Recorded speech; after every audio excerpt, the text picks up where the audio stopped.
मैं हूं अंकित अवस्थी।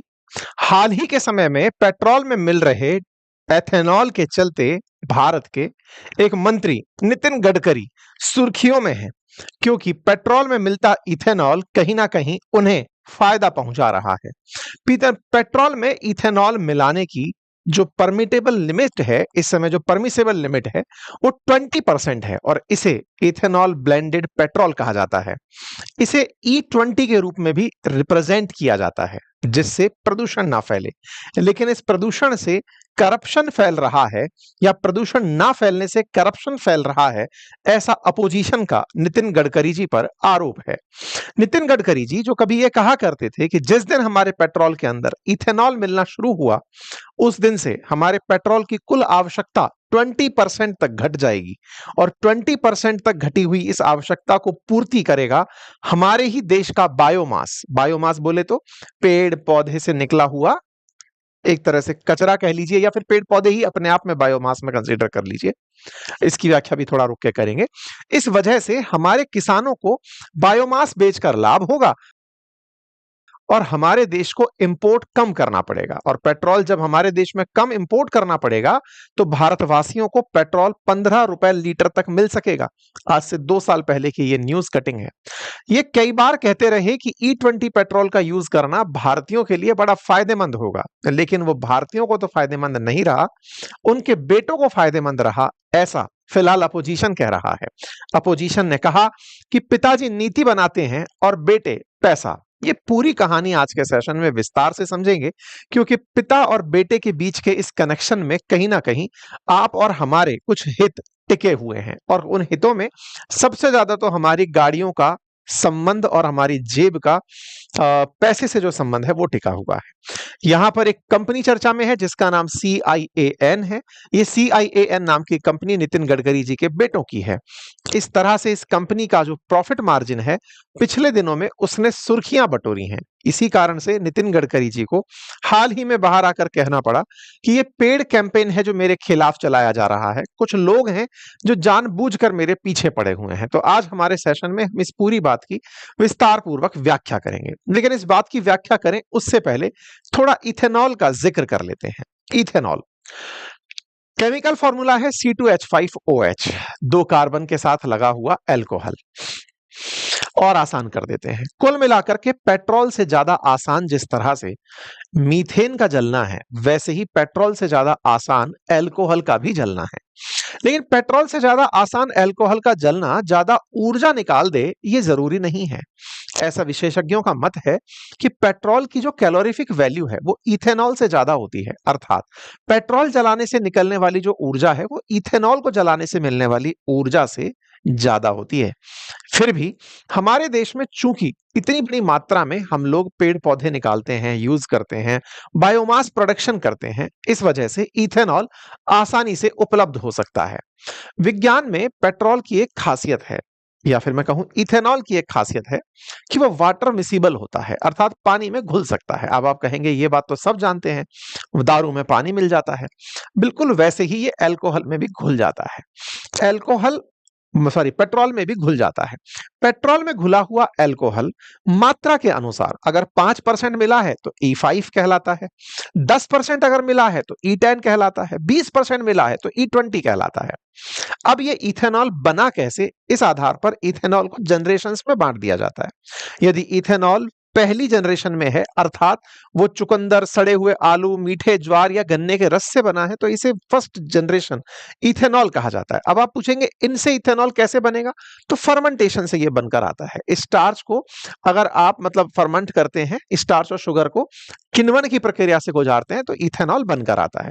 अप्रैल से हमारे देश में E20 पेट्रोल बिकना शुरू हो गया, यानी कि हमारे देश के अंदर पेट्रोल की जो मात्रा है वो धीरे धीरे पेट्रोल के अंदर इथेनॉल की मात्रा बढ़ाना शुरू कर दिया गया। कुल मिलाकर के हमारे किसानों से जो भी सामान मिल रहा था उसे इथेनॉल में बदलकर मिलाना शुरू कर दिया। ये आइडिया था इंप्लीमेंट करने वाले जो व्यक्ति थे वो थे नितिन गडकरी जी, जिनकी चर्चा हमारे देश में परिवहन के रूप में, राजमार्ग निर्माण के रूप में बहुत होती है। उन्होंने अपनी कुछ ऐसी पॉलिसीज बनाई जिसके चलते देश को इस तरह के सपने दिखाए। जैसे 2 साल पहले का मैंने आपको सपना दिखाया कि हमारे देश में पेट्रोल 15 रुपए लीटर हो जाएगा, तो आपके दिमाग में सवाल आएगा कि अप्रैल से अब तक हम लोग पेट्रोल में E20 पेट्रोल यूज कर रहे हैं, तो क्या हम तक इसका फायदा पहुंचा? क्या हमारे पेट्रोल की कीमतों में कमी आई? क्या फॉरेक्स के अंदर वृद्धि हुई? और अगर हुई तो इसका फायदा हम तक क्यों नहीं पहुंचा? जहां एक और इसके फायदे गिनाए जा रहे थे, वहीं इसका एक तरफ नुकसान भी गिनाया जा रहा था। नुकसान क्या था? नुकसान ये था कि अगर इथेनॉल यूज होता है तो इथेनॉल यूज करने के लिए क्या जो व्हीकल हम लोग यूज कर रहे हैं वो इसके लिए तैयार है?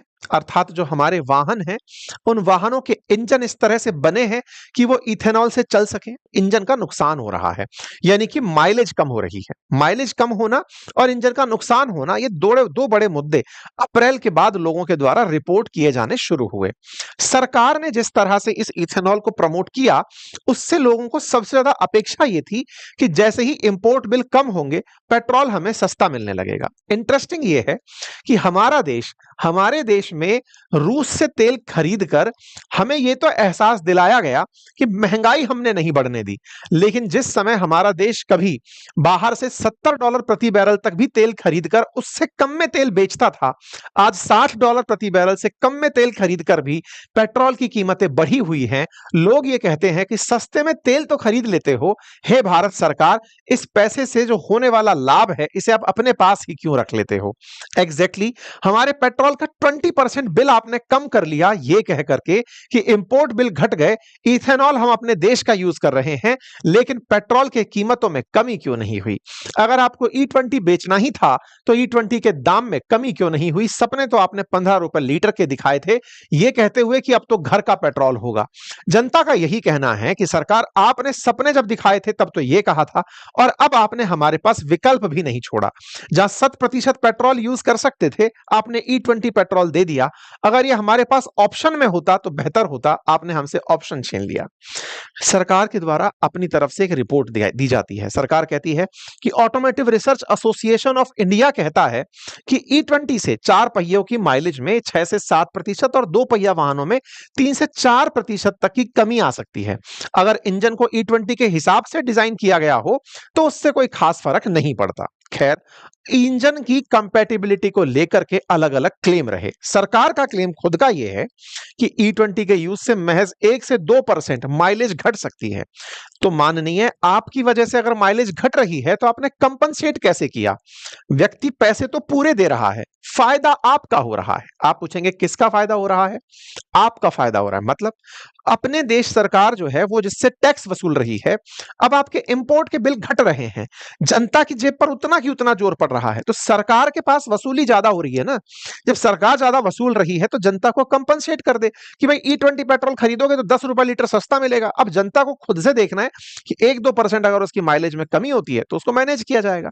जिन गाड़ियों को E20 के लिए तैयार नहीं किया गया था उसमें 3 से लेकर 6% तक की गिरावट देखी जा रही है। ये हमारे देश के पेट्रोलियम मंत्री हैं। अक्सर आपने इन्हें बोलते हुए सुना होगा जब रशिया के बारे में कि तेल खरीदा जाता है तो हमारे लिए फायदेमंद कैसे रहता है, सारी बातें। अब ये E20 को बचाकर वो कराते हुए दिखा रहे हैं, फेवर करते हुए। इनका कहना है कि देखिए E20 हमने ब्राजील में भी देखा है, वहां तो E27 तक यूज होता है, और ये सारी गाड़ियां जो हम यूज करते हैं ब्राजील में भी होती हैं, वहां पर तो कोई रिपोर्ट नहीं होता। जनता का कहना है कि माननीय, वहां पर यूज होता है क्योंकि वहां की गाड़ियों को E20 कंपैटिबल बनाया जा चुका है। हमारे देश के अंदर E20 को 2030 में टारगेट किया गया था, आपने 2025 से लागू कर दिया है। मतलब हमारे देश के अंदर E20 की जो योजना है ये इतना तेजी से लागू होकर आई कि इस योजना को जनता ही नहीं समझ पाई। 2023 के बाद के जो मॉडल हैं वो धीरे धीरे E20 कंपैटिबल बनने लगे हैं। उससे पहले की जो गाड़ियां चल रही हैं उनमें कंपलसरीली अगर आप E20 डीजल डालने लगेंगे तो उनकी जो माइलेज है वो लगातार घट रही है। माइलेज घट रही है, इंजन को नुकसान हो रहा है, प्रॉफिट बेनिफिट हमें ट्रांसफर भी नहीं हो रहा है। लोगों ने तो इतना तक कहा कि अगर उनकी गाड़ी को नुकसान पहुंचा तो वो सरकार को उठा करके कोर्ट में ले जाकर खड़ा कर देंगे। बहुत से वीडियोस इस समय वायरल हैं जहां पर लोग बता रहे हैं कि उनकी गाड़ियों की माइलेज किस तरह से गिर चुकी है। लोग अपने अपने तरीके से अपनी कंप्लेंट लिख रहे हैं। कई पेट्रोल पंप्स पर इस तरह के बैनर लगे हुए मिल रहे हैं जिसमें वो ये कहते हैं कि E20 पेट्रोल हमारे यहां पर मिल रहा है, कृपया करके वाहन के ईंधन टैंक में पानी की नमी होने की समस्या पैदा हो सकती है, अपने वाहन के पेट्रोल टैंक की सफाई कराते रहिए। इस तरह से जब बातें बोली जाती हैं तो लोगों को थोड़ा और डर लगने लगता है। अच्छा, इंटरेस्टिंग बात क्या है, हमारी जो गाड़ियां होती हैं उन गाड़ियों के अंदर इंजन को अगर पानी के साथ ट्रीट कर दिया जाए तो इंजन सीज हो सकता है। अगर आपकी गाड़ी का इंश्योरेंस हो रखा है और इंजन सीज हो गया तो आपकी गाड़ी का क्लेम देंगे या नहीं इंश्योरेंस वाले, इस पर कई इंश्योरेंस कंपनियों के स्टेटमेंट इस समय वायरल हैं। जिसमें एक एको सपोर्ट का ट्वीट वायरल हो रहा है जिसमें लिखा जा रहा है कि engine failure due to incorrect fuel usage the claim would not be admissible. अर्थात ऐसा फ्यूल अगर आपने यूज कर लिया जिससे कि आपका इंजन सीज हो जाता है। अब हालांकि ये नहीं पता कि पूछने वालों ने इनसे क्या सवाल पूछा था, लेकिन संभवतया अगर गलत तेल का उपयोग कर लिया जाए तो फिर गाड़ी का इंजन सीज हो सकता है। यह बात सबको पता है। पेट्रोल गाड़ी में अगर आप डीजल डाल दो और सीज हो जाए तो इंश्योरेंस कंपनियां क्लेम नहीं देती, लेकिन इसी कैटेगरी में अगर E20 की वजह से गाड़ी का इंजन सीज हो जाए तो जो इंश्योरेंस की पॉलिसीज हैं वो E20 के लिए अभी तक बदली नहीं गई हैं। लोगों का डर यही है कि अगर इस तरह के फ्यूल से इंजन का गलत फ्यूल के उपयोग से होने वाला इंजन फेलियर अगर इंश्योरेंस कंपनी ने कंसीडर नहीं किया तो क्या होगा। इस पर ministry of natural petroleum gas की तरफ से बयान आता है कि ऐसा कोई भी वो नहीं है, लोग मिथ्या फैला रहे हैं, इस तरह से कोई भी फर्क नहीं पड़ रहा है, तमाम बातें होती हैं। E20 पेट्रोल को लेकर के सुप्रीम कोर्ट में भी याचिका दायर की जाती है जिसमें याचिकाकर्ता इस बात की शिकायत करते हैं, कोर्ट इस बात को खारिज कर देती है। याचिकाकर्ता कहता है 6% तक हमारी माइलेज घट रही है, लेकिन उनको नहीं सुना जाता। बाकायदा मंत्रालय कहता रहता है कि कोई गाड़ियों को इससे नुकसान नहीं हो रहा है। कोई बात नहीं साहब, कुल मिलाकर के E20 को हम पर थोप दिया गया। E20 को थोप दिया गया, लेकिन जब बात समझ में आई कि अल्टीमेटली लड़ाई जहां हम लड़ रहे हैं गाड़ी के माइलेज की, पॉल्यूशन की, हमारे को हो रहे पेट्रोल के फायदे की, ये तो एक लड़ाई है। अब सवाल यह है कि अल्कोहल आ कहां से रहा है इतना मिलाने के लिए, क्योंकि अल्टीमेटली पेट्रोल के अंदर जो इथेनॉल मिल रहा है वो इथेनॉल कहीं तो बन रहा होगा। अचानक इतनी इथेनॉल बनाने की फैक्ट्रीज कहां से आ गई। तब जानकारी निकल कर आती है कि कई कंपनियां जैसे बजाज हिंदुस्तान शुगर, बलरामपुर चीनी मिल्स, श्री रेणुका शुगर्स, इसी के साथ साथ CIAN एग्रो, ये वो कंपनियां हैं, ऐसे ही प्राज इंडस्ट्रीज जो एथेनॉल बना रही हैं। इनमें से जैसे ही ये CIAN एग्रो का नाम निकल कर आता है, जानकारी बाहर निकल कर आती है कि ये गडकरी जी की कंपनी है। नितिन गडकरी जी के जो दो बेटे हैं उनकी कंपनी है CIAN एग्रो के नाम से। अपोजिशन की तरफ से पवन खेड़ा जी इस सवाल को पूछते हैं कि असल मायने में बाप जो है यानी नितिन गडकरी जी योजना बनाते हैं कि हमें पेट्रोल में E20 मिलाना है, उसके लिए अल्कोहल लाना है, और अल्कोहल इनके बच्चे ही बना रहे हैं। ऐसे में मंत्री जी पॉलिसी बनाते हैं और बेटे इनके पॉलिसी के लिए पेट्रोल बनाकर दे देते हैं। नितिन गडकरी जी के दो बेटे हैं, एक का नाम है निखिल गडकरी, दूसरे का नाम है सारंग गडकरी। उनकी कंपनियां हैं CIAN एग्रो लिमिटेड के नाम से, इंफ्रास्ट्रक्चर लिमिटेड के नाम से, और मानस एग्रो इंडस्ट्रीज और इंफ्रास्ट्रक्चर लिमिटेड के नाम से। ये इथेनॉल प्रोडक्शन से जुड़ी हुई कंपनियां हैं। आप इससे अंदाजा लगाइए कि निखिल गडकरी की जो CIAN एग्रो है उनका जून 2024 में रेवेन्यू 18 करोड़ रुपए था, जून 2025 तक बढ़कर यह 723 करोड़ रुपए हो गया। ऐसे ही कंपनी के जो शेयर की कीमत है जो जनवरी 2025 में 37 रुपए थी, वो अब बढ़कर के 638 रुपए प्रति शेयर की कीमत हो गई। अर्थात कीमतों में 2184% की अभूतपूर्व वृद्धि देखी गई।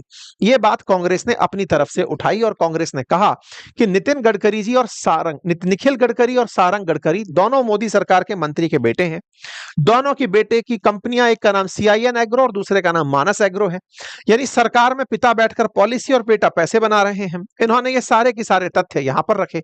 इस पर फिर सवाल यही पूछा गया कि भारत सरकार में कोई भी योजना समय से पूरी भले ही ना हुई हो, लेकिन यह समय से पहले पूरी हो गई। जो 2030 में लागू होने वाला था ये इथेनॉल पॉलिसी, वो फिलहाल में 2025 से लागू हो जाती है। अब इसकी क्या कहानी है वो मैं आपके सामने रखता हूं। पहले CIAN एग्रो के बारे में जान लीजिए।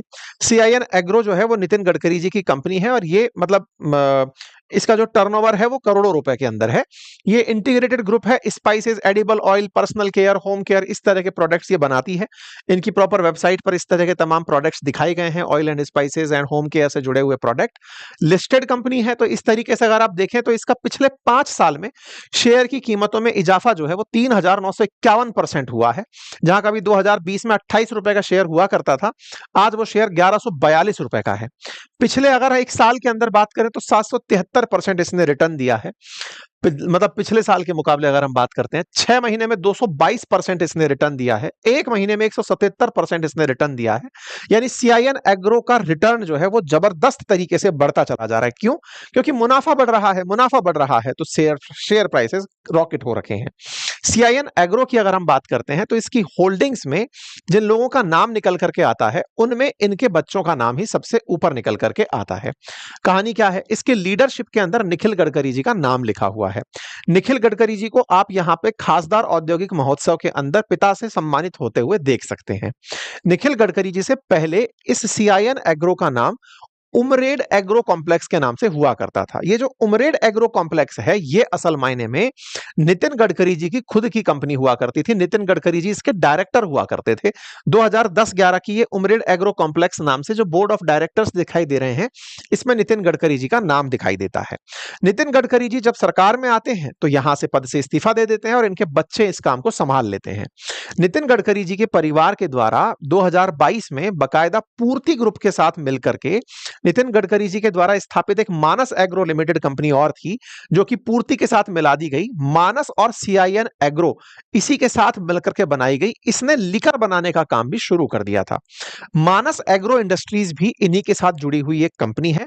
ये दोनों कंपनियां कुल मिलाकर के अल्कोहल प्रोडक्शन का काम कर रही हैं और अल्कोहल प्रोडक्शन इथेनॉल के रूप में पेट्रोल के अंदर मिक्स किया जा रहा है। हालांकि अगर प्रथम दृश्यता देखा जाए तो यह सीधा सीधा हितों से जुड़ा हुआ मामला दिखता है। सरकार की पॉलिसी और पॉलिसी का सीधा सीधा लाभ होते हुए सरकार के अंदर दिखाई दे रहा है। आप लोग इस विषय पर क्या सोचते हैं, अपनी राय जरूर रखें। फिलहाल के लिए गडकरी जी क्या सोचते हैं वो जान लीजिए। उनका कहना है कि बहुत सारे ऐसे लोग हैं जिन्होंने मुझे टारगेट किया है, मेरी नीतियों को टारगेट किया जा रहा है, मेरे खिलाफ पेड कैंपेन चलाया जा रहा है ताकि मेरे खिलाफ माहौल बनाया जा सके। आप लोगों को इस पर क्या प्रतिक्रिया देनी है जरूर कमेंट बॉक्स में दें। लेकिन कुछ सवाल वाकई में वहीं की वहीं खड़े हैं। सबसे बड़ा सवाल यही कि इथेनॉल की तैयारी 2030 से थी, 2025 से ये सब हुआ। ऐसे में जो यूजर्स हैं उन्हें अवेयर करने के लिए क्या दिया गया? E20 पेट्रोल अगर यूज करना ही था तो उन्हें विकल्प के रूप में 100% वाला पेट्रोल ऑप्शन में क्यों नहीं दिया गया? व्यक्ति के ऊपर है वो E20 यूज करता है या नॉर्मल यूज करता है, उसे एब्सोल्यूट फॉर्म में E20 डालने के लिए मजबूर क्यों किया जा रहा है? अगर ये फायदे का सौदा है और फायदा सरकार को हो रहा है तो ये फायदा जनता को ट्रांसफर क्यों नहीं हो रहा? मंत्री महोदय का तो मानना था कि इंपोर्ट बिल घटने से फायदा जनता तक ट्रांसफर होगा, तो पेट्रोल की कीमतों में कमी क्यों नहीं हुई?